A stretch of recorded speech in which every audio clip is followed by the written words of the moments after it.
आज का ये एपिसोड शुरू करने से पहले एक छोटी सी बात। क्या आप भी अपना पॉडकास्ट बनाने की सोच रहे हैं? तो एंकर ट्राई कीजिए। ये पॉडकास्ट बनाने का सबसे आसान तरीका है। नंबर 1, ये फ्री है। नंबर 2, इसमें कई सारे ऐसे टूल्स हैं जो आपको अपने फोन और कंप्यूटर पर रिकॉर्ड और एडिट करने की फैसिलिटी देते हैं। नंबर 3, आप अपने पॉडकास्ट को डिस्ट्रीब्यूट भी कर सकते हैं, जिससे इसे स्पॉटिफाई और दूसरे प्लेटफॉर्म पर सुना जा सके। तो डाउनलोड कीजिए फ्री एंकर ऐप या विजिट कीजिए anchor.fm पर अपना पॉडकास्ट स्टार्ट करने के लिए। ये तो थी एक छोटी सी जानकारी, और अब शुरू करते हैं एपिसोड का सिलसिला। तो आज के एपिसोड में लीजिए सुनिए ना पार्थ सारथी के लिखे उपन्यास ये गली बिकाऊ नहीं है का भाग 13, मेरी यानी समीर गोस्वामी की आवाज में। उस रात वो सोई ही नहीं। आंसुओं से तकिया गीला हो गया।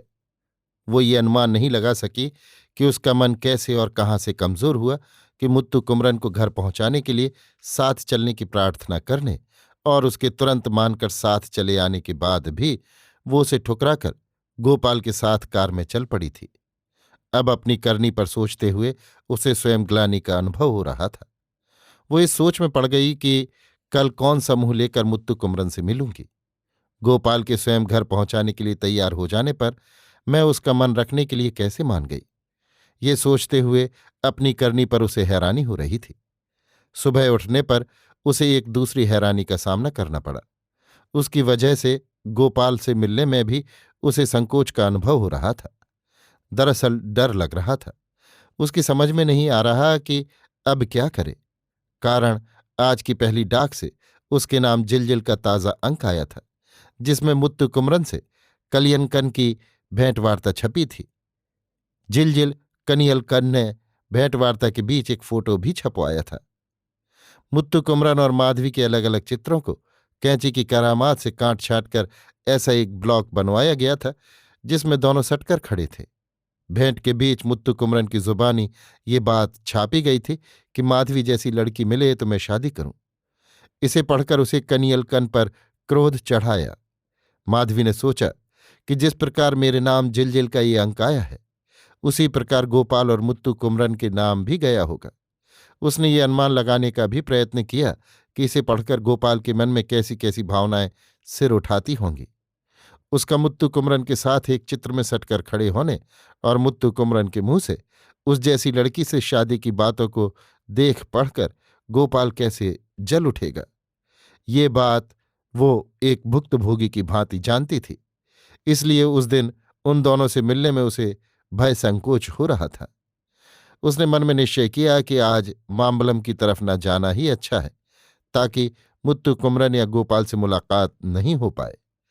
लेकिन अप्रत्याशित रूप से 11 बजे के करीब गोपाल ने उसे फोन पर बुलाया और बोला, पासपोर्ट जैसे कुछ जरूरी कागजात पर दस्तखत करना है, एक बार आ जाओ। मेरी तबीयत ठीक नहीं है, अगर जल्दी हो तो किसी के हाथ भिजवा दीजिए, हस्ताक्षर कर दूंगी।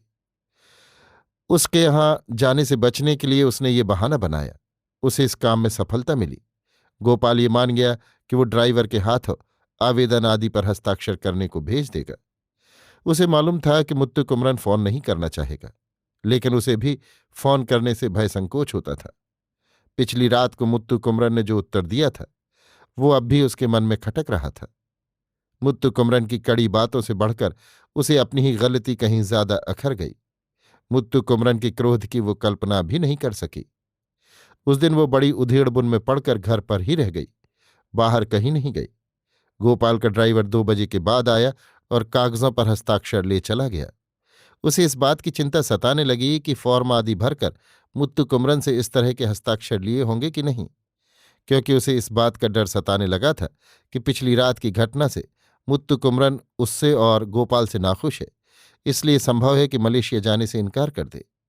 एक ओर निष्कलंक वीर के आत्माभिमान और कवि के विद्या गर्व से भरे मुत्तु कुमरन की याद में उसका दिल द्रवित हो रहा था, और दूसरी ओर उसके निकट जाते हुए डर भी लग रहा था। उस पर अपार प्रेम होने से और उस प्रेम के भंग हो जाने के डर से वो बड़ी दुविधा में पड़ गई। उसने ये निश्चय किया कि यदि मुत्तु कुमरन मलेशिया जाने के डर से इनकार कर दे तो उसे भी वहां नहीं जाना चाहिए।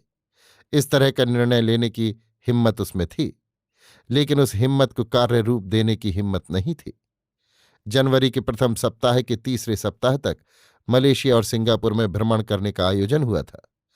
मुत्तु कुमरन को साथ लिए बिना सिर्फ गोपाल के साथ विदेश भ्रमण करने का उसका मन नहीं हो रहा था। जीवन में पहली बार और अभी अभी उसके हृदय में गोपाल के प्रति भय और भेदभाव के अंकुर फूटे थे। गोपाल के बंगले में काम करने वाले छोकरे नायर को फोन पर बुलाकर माधवी ने पूछा, तुम्हें ये पता है कि नाटक लिखने वाले बाबू मलेशिया जा रहे हैं या नहीं? पर उसे इस बात का कुछ अधिक पता नहीं था। ज्यादा पूछने पर आप ही पूछ लीजिए कहकर वो आउट हाउस का फोन मिला देगा। ऐसी हालत में वो क्या बोले और कैसे बोले, ये भय संकोच अब भी उसके मन से नहीं गया था। मुत्तु कुमरन से घर पहुंचने की प्रार्थना करके गोपाल के साथ घर लौटने की अपराधी भावना उसके दिल में कुंडली मारे बैठ गई थी और बाहर होने का नाम ही नहीं लेती थी। तो बेचारी क्या करे। दूसरे दिन भी तबीयत खराब होने के बहाने मामलम की ओर नहीं गई। कोई जल्दी नहीं, तबीयत ठीक होने पर आ जाना, बाकी ठीक है। गोपाल ने तो फोन कर दिया, लेकिन वो जिस फोन की प्रतीक्षा में थी वो नहीं आया। मुत्तु कुमरन को फोन करने के लिए वो तड़प उठी, पर भय ने हाथ रोक दिया। वो तो हठ ठाने बैठा था, फोन क्यों करने लगा? माधवी को लगा कि उससे बातें किए बिना वो पागल हो जाएगी। आउट हाउस में हाथ भर की दूरी पर फोन होते हुए भी वो कुछ कहता क्यों नहीं?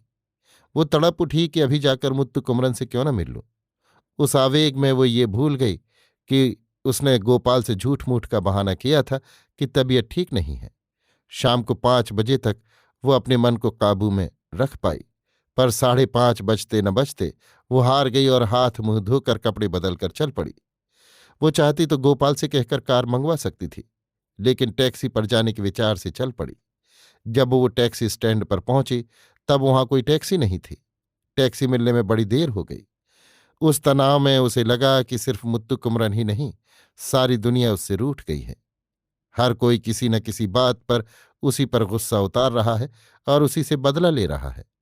उसे अपने आप पर भी खीज सी हो आई। घर से अजंता होटल तक पहुंचते हुए उसने देखा कि रास्ते पर पैदल चलने वाले लोग उसे घूर घूर कर देखते जा रहे हैं। टैक्सी की प्रतीक्षा में खड़ी रहते हुए उसे इतनी परेशानी हुई थी कि वो आत्मग्लानि से गड़ गई थी। कद काठी से ऊंची गदराए बदन वाली किसी औरत को रास्ते चलते देखकर ही रास्ते पर चलती आंखें उसे निगल जाती हैं।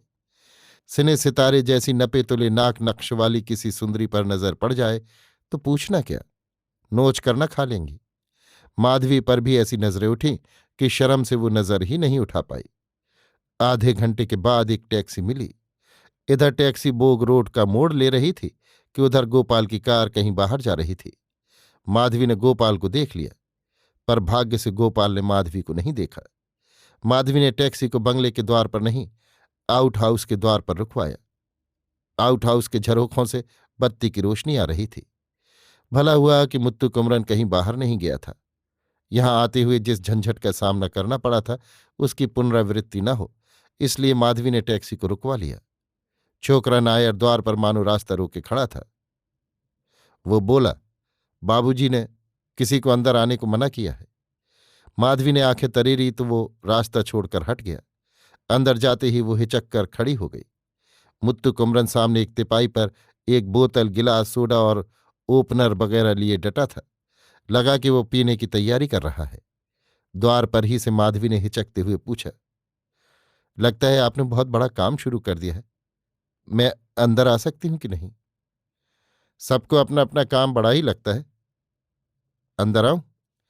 विदा लेकर जाने वालों को इजाजत लेकर आना पड़ता है। बिना कहे सुने हर किसी के साथ यहां वहां जहां कहीं भी जाने वालों के बारे में कहने को क्या रखा है? अभी तक आपने अंदर बुलाया नहीं। बुलाना कोई जरूरी है क्या? तो मैं जाती हूं। खुशी से, वो तो अपनी अपनी मर्जी है। पता नहीं उसने वहां से चले जाने की बात किस हिम्मत से उठा दी, लेकिन एक पग भी बाहर नहीं रख सकी। उसकी नाराजगी और बेपरवाही पर वो तड़प उठी। चेहरा लाल हो गया और आंखें गीली हो गईं। वो जहां की तहां खड़ी रही। मुत्तु कुमरन पीने के उपक्रम में लगा। अचानक अप्रत्याशित ढंग से वो तेजी से अंदर गई और झुककर उसके पांव पकड़ लिए। मुत्तु कुमरन ने पैरों में आंखों की नमी महसूस की। मानती हूं कि मैंने उस दिन जो किया वो गलत किया। मेहरबानी करके मुझे माफ कर दीजिए। किस दिन? क्या किया? अरे अचानक ये नाटक क्यों? मानती हूं मैंने आपको साथ चलने को बुलाया था और गोपाल की कार में घर चली गई थी। मैंने ये ठीक नहीं किया। मैं अपनी विवशता को क्या कहूं। सहसा मैं उनसे बैर न ठान सकी और न मुंह मोड़ पाई। मैंने तो उसी दिन कह दिया ना, चाहे जो भी साथी मिले उनके साथ तुरंत चल पड़ने वालों के लिए। वो चाहे जिस किसी के साथ जाए, इससे मेरा क्या आता जाता है। वैसा मत कहिए। पहले मैं ऐसी रही होंगी, लेकिन अब वैसी नहीं हूं। आपसे मिलने और परिचय पाने के बाद मैं आप ही को अपना साथी मानती हूं। मेरा ये अनुरोध तो मानिए।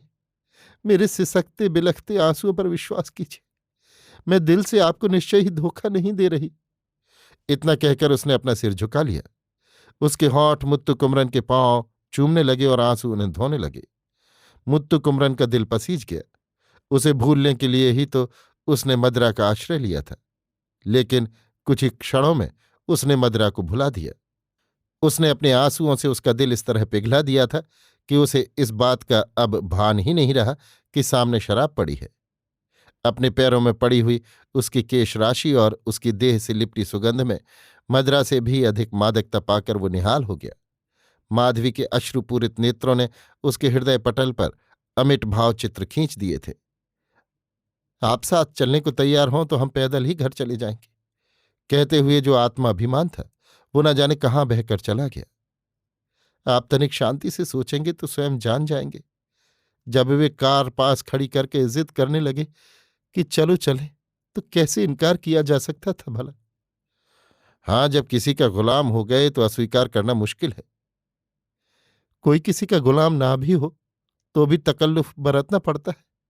कहते हुए वो उठी और द्वार पर जाकर नायर लड़के को बुलाया।